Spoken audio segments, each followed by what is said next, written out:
Ada ancaman terhadap Negara Kesatuan Republik Indonesia. Ancaman adalah setiap usaha dan kegiatan dalam negeri maupun luar negeri yang dinilai membahayakan kedaulatan negara, keutuhan wilayah negara, dan keselamatan segenap bangsa menurut Undang-Undang Nomor 17 Tahun 2011. Ada 6 ancaman di negara Indonesia. Yang pertama, ancaman di bidang ideologi. Ancaman di bidang ideologi adalah masuknya paham komunisme dengan segala propagandanya dan liberalisme atau paham kebebasan yang mengancam ideologi negara Pancasila. Contohnya, pemberontakan Partai Komunis yang dilakukan dengan dua cara, yaitu saat Madiun oleh musuh tahun 1948 dan gerakan 30G30 PKI pada tanggal 30 September 1965. Dan pemberontakan DITII mempunyai alasan untuk menyendirikan negara Islam Indonesia. Kedua, ancaman di bidang politik. Ancaman di bidang politik ialah merupakan ancaman yang dapat bersumber dari luar negeri maupun dalam negeri. Contoh ancamannya adalah kudeta, separatisme, korupsi, kolusi, nepotisme. Tiga, ancaman di bidang ekonomi. Ancaman di bidang ekonomi ialah ancaman yang berasal dari luar negeri maupun dalam negeri yang membuat perekonomian suatu negara menjadi merosot. Ada dua macam contoh ancamannya. Yang pertama, ancaman internal. Contohnya kualitas sumber daya manusia yang masih kurang, baik dari tingkat pendidikan maupun dari kemampuan untuk berdaya asing.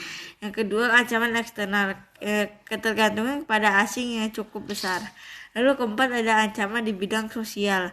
Ancaman di bidang sosial berasal dari dalam negeri, antara lain persoalan kemiskinan, keterbelakangan, dan kebodohan serta ketidakadilan.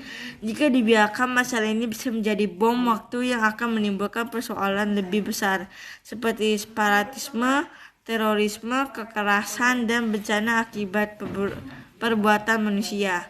Yang kelima, ancaman di bidang budaya. Menurut BBPI 2008, ancaman ini timbul bersama dengan dinamika globalisasi. Hal ini ditandai dengan masuknya nilai budaya yang dari luar yang sulit dibendung dan dapat membahayakan ideologi negara. Yang keenam, ada ancaman di bidang pertahanan dan keamanan.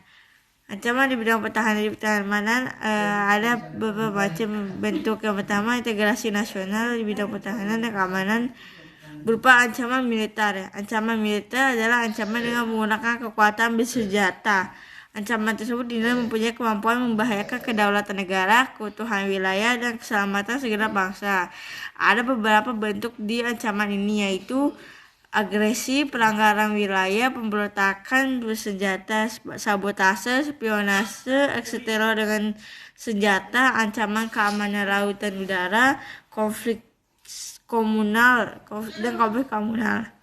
Cara menanganinya, yang pertama di bidang ideologi, menanamkan nilai-nilai Pancasila dalam kehidupan sehari-hari. Kedua, bidang politik, mengembangkan demokrasi politik.